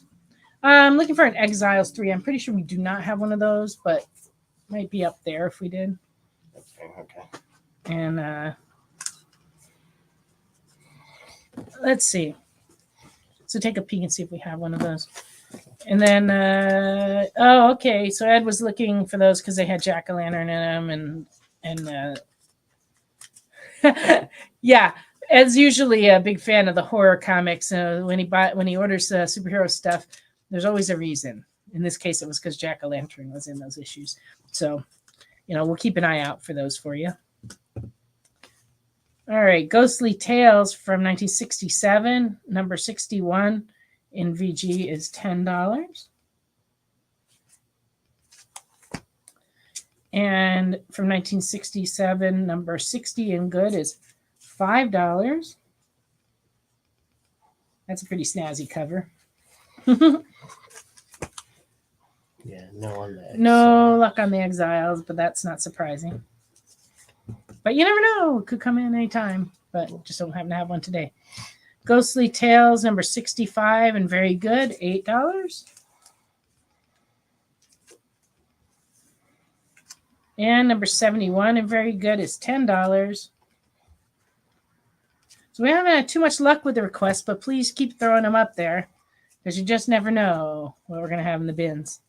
So if you got requests, please put them in. Yeah, we probably have some of those kicking around, Ed. He's asking for Amazing Fantasy 15s. More But there was a time back in the 80s where we had 4 copies of it up on the wall, and anyone could have bought one, including me, but I didn't because I was working at the stores before I owned the store. But, they ran from like $50 to $500. And at the time I was making $4 an hour and working full time and going to college full time too. And my apartment cost $400 a month for like a bachelor apartment. So if you do the math, $4 an hour and $400 a month, I didn't really have the money to buy an Amazing Fantasy 15, even though they weren't expensive at the time. But if I could go back in time, maybe I could have gone without eating for like a month or two, gotten one of those, and then now I have plenty of money, right? But yeah, no, I just couldn't afford the, few $100s that a copy would be. But and what's crazy is I can remember they were in our original store and they were on the wall. They weren't even behind glass. They were just and they were near the door. Yeah. Like somebody could grab them. I don't know what the thinking was. It wasn't up to me at the time. But yeah, they're just a little bit more expensive now, all these years later. Okay. Yeah. Mr. Remnant is feeling the pain of the prices from yesteryear. Well, the thing that's the craziest increase besides all those early Marvels is original art. When we used to go to San Diego to Comic-Con in the 80s, people used to have piles of original art, and they used to be super cheap. You could buy pages of original art for like $5. But at the time I didn't buy them. I guess if I were to travel back in time, that's one of the things I would buy because they're one of a kind and they're worth a lot of money now. And I could have bought whatever I wanted for, very little per page. Right. And it kind of got all brought back to me when Jackie Estrada, who's the one that runs the Eisner Awards, is a friend of mine, and she's worked for the convention for many, many years. She found and posted a video from, I think it was 1985 or 6. And they went through the dealer's room and they were showing the dealer's room. And in the video, you could just see piles of original art on everybody's table, and it was just like, oh man, I'd kind of forgotten it was like that. But back in the earlier days of that convention, the stuff that people brought to the convention was their best stuff. And it was like, oh, there was so much Marvel stuff from the 60s available back then. And it was just everywhere. But we didn't think anything of it, Yeah. But there was really no way to know how things would go, how popular Marvel would become, and how, and how long standing it would become. And then now with all the movies and everything, and the next generations embraced it. And now the prices are all crazy. But, back then it was just comics and everybody had them, and it was a lot of fun. But the best part about those days is that all the old timers, that most of whom are gone now, were all just strolling around the convention. It wasn't like now when you go to a convention where the creators are behind tables and you have to buy tickets or wait in line. It wasn't like that in the earlier days of conventions. They were at the convention to enjoy the convention too, and so they just be wandering around, and you could just walk right up to them and talk to them, and and I had the pleasure of talking to a lot of the greats. And unfortunately, I wasn't aggressive enough to think about taking pictures with them. But of course, this was before cell phone pictures, so you would actually had to use a camera, and I just never felt that comfortable doing that. So I didn't take a lot of pictures, but actually Jackie did. And she's published 2 books called Comic Book People that are photos that she took at the conventions over the years. And I'm actually in volume 2 of that. But there's a picture of me on one page and there's a picture of my husband on another page. But she took pictures of comic professionals over the years and then put them in those books. And it was just awesome. But oh yes, thank you, Carlos. It's almost the end of the show, and I didn't talk about our big giveaway coming up. the channel is going to be giving away slabbed comics on the different shows as soon as we reach 1,500 subscriptions on YouTube. So if you're not subscribed to the experience on YouTube, please subscribe, because once we hit that goal of 1,500, there's going to be $1,500 worth of slab books given away to you, the folks who watch the experience. And the way that you'll win these will be by watching the different shows, and you'll be entered into the random drawing on each show. And most all the shows will have one book to give away. It's supposed to be $100 valued slab books that are going to be given away. And so we will be one of the shows that will have one of those slab books. So as soon as we reach that goal, we'll get more information on exactly what we're giving away, I believe. But we will be having a prize drawing for that on our show, as well as all the other shows that quite a few of the other shows will also have prize drawings. Alvin's looking for Avengers 267. Yeah, I just looked. The Order 8. And what? Carlos, can I help you? And the Order number 8. How about 5 books to give away? Well, it's not really up to me. It's being done by the channel. And they want to make it fair, so they're going to be giving away books on different shows. So you might have to tune into other shows, to try to win.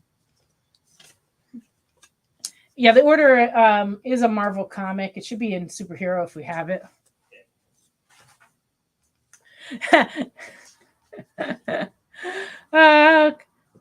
Carlos can see that comment, but for those who can't, Remnant just said, I'm sure they'll take donations, Carlos. Yeah, feel free to give us books to give away. We'd be happy to give away more books if you give them to us.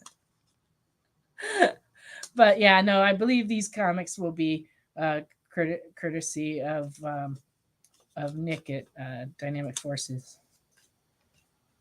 And Carlos, Alvin says that Carlos can't win. I think he could. Yeah, we are getting close to the goal. So we're at 1,430. So that's pretty close. Might make it in the next few weeks if people get at it. So please do. No order, Alvin. No luck with those requests, Alvin. I'm sorry. That was Jack. Oh, Jack was talking? Yeah. That's a good excuse for your bad behavior, Alvin. Just blame it on the bottle. There you go. I have no such excuse tonight. All errors made tonight are just mine personally. Yeah. I can't blame anybody or anything. All right. I got a few more comics to show you. Black Friday #1 from Black Caravan. This one's $4 and very creepy. Thomas says he's subscribed to YouTube with every account he has access to. There you go. You can make up some new accounts. Right. Make accounts for your friends and family. Encourage your friends and family to make accounts and try to win a comic for you. That's not a bad idea. You should just do that. Yeah. From Oni Press, Blair Witch Project. All right. This is 1.1 from 1999. In fine, it's $9.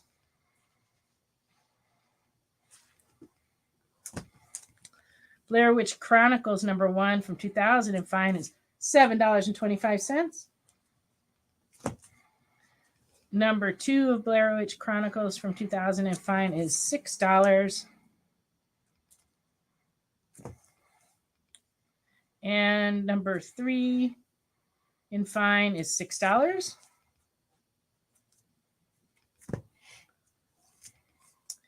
And #4 in fine is $6.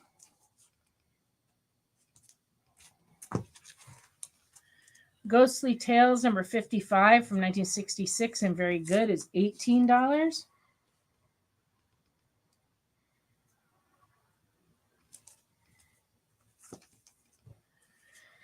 Chamber of Darkness #1 from 1972 and very good is $15. This is one of those Marvel 25-cent special square bound books. Those are always hard to come by. This has 5 tales of maddening magic in it. Yeah. Can't beat that. Cannot beat that. Chamber of Darkness, number 5, and very good, is $9.50. And Chamber of Darkness, number 7, and fine, is $18.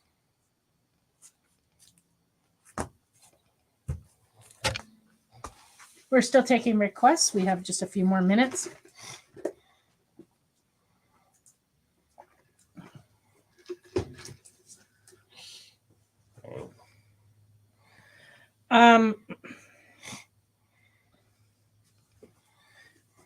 So our producer's asking if I think Jerry Siegel and Joe Shuster could have imagined how big and expensive that book would be today. Absolutely not. I don't think any of the Golden Age creators ever thought anything of how expensive their books would be someday, because when they created all these things, they really were just trying to entertain kids, and they didn't keep any of the original art from any of those books because they didn't think anybody would ever want it. And actually in the 40s they used to recycle it because the resources of paper was so short that they didn't even save any of that stuff. And so that's why you don't see a lot of Golden Age pages still around, because they just reused the back sides of them. They threw them away. They gave them away. They just had no idea. And so they certainly didn't have any reason to believe that the magazines would be worth anything, because if you think about it, it was the early days of magazines in general, but they had been around, magazines had been around for a while, and nobody saved magazines, right. Just like today, I mean, people throw away Women's Day and Time Magazine and all those kind of magazines. People don't generally, they read them and they throw them away. So when comics came out, I mean, I think that all those early creators just thought that people would read them and throw them away. So that's why they're so valuable. Also, stuff from the 40s, especially because during World War II, so many comics were destroyed in the paper drives. The parents would just bundle them up and send them off with the newspapers. And there wasn't really any reason to keep them. Kids passed them around and read them, but they didn't really consider collecting them. And that's why the ones that still exist are so valuable. Mm-hmm. That, and it's also been a long time now. Yeah. I've been doing this for over 40 years. And when I started, they were already old, right. And they were already rare. It's just stuff in the 60s wasn't that old when I started. And so, it's similar to the books from the 2000s today. It wasn't that long ago. Yeah. When people say, something's from the 90s, to me, that seems like yesterday. But I get people call me on the phone all the time saying that they have really old comics they want to sell me. Right. And then they start telling me the titles, and I'm like, oh, 1992, eh? And I'm like, I've got socks older than that. They were probably kids. Well, yeah, to them, I mean, it is 30 years ago. Yeah. It's just that, like, it's not that time period. They printed a lot of copies and everybody kept them. And so there's some books that are worth money, but the majority of the stuff from that time period will never be worth the kind of money like Golden Age books and Silver Age books are, because there's just so many of them. There's only a few titles that people really, really like to keep. Yeah. The legal wranglings by the estates, the laws on intellectual properties were just not very well developed, and so they barely credited anybody for anything, and people didn't think about ownership of the characters really, because there had not been like a lot of, it isn't like today where there can be movie deals and licensing deals for toys and all that stuff didn't exist. So it was kind of like nobody thought about that, and most of the people worked for the companies and they figured what they made belonged to the company, and that was true of a lot of the work that was done. So they didn't really think about that, and then, so it wasn't until much later when all the money started pouring in that they started really, like worrying about that and suing for it. And the estates got into it with the different publishers. But like the individuals, I don't think at the time they had any idea. Carla says they saved the ones that had the ad for the BB gun rider. Yeah, Silver Age collecting is like very, very hot right now. Mainly because on the Marvels, it's the earliest stuff. And like everybody wants those books. So there's just tons and tons of demand. And we used to get in a lot of them in collections. Now we get some in, but we don't get like we used to, mainly because a lot of them have already come out of the woodwork. When they first started doing movies of these characters, people started bringing the books in. And so if you think about it, it's been a long time since the first X-Men movie. It's been a long time since the Fantastic Four movie or Punisher movie or, any of these characters. It's been a very long time. So in that time, most of those books have been found. But every once in a while, somebody finds a box of stuff in their closet and they bring it in and, and they have older books. And I do buy them anytime they come in. Ed says he can remember being a kid in the 70s watching Happy Days staged in the 50s, and it seemed like ages ago when you were a kid. But the 90s is 30 years ago. It's true. It's true. And I agree with you. When I was a kid, I watched Happy Days also in Laverne and Shirley, and it seemed like ancient times to us as kids, but it was 20 years earlier. So it'd be like a show now that's set in like 2003, which... to me, doesn't seem like that long ago. But I guess if you were like 18 years old, that would seem like a long time ago. Yeah. So maybe if they did a show about 2003, people would be thinking. Right. But there was also a big cultural shift in this country, too. So that's another thing. The difference between the 50s and the 70s was pretty extreme because rock and roll came in and changed things in the 50s. And then, things really changed a lot between the 50s and the 70s.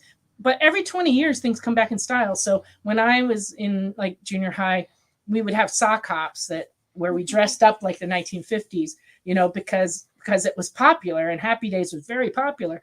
And so I had to go to my mother and go like, can you make me a poodle skirt? Right. And my mom was like, that's ridiculous. That's what we wore. And like, why would you want that? And I'm like, that's what I need, And so it was super popular. And then things just keep coming back every 20 years. But I'm kind of grateful leggings came back because that's the one thing out of the 80s that was a good idea, And so like they're comfortable. They really are. I wear them all the time.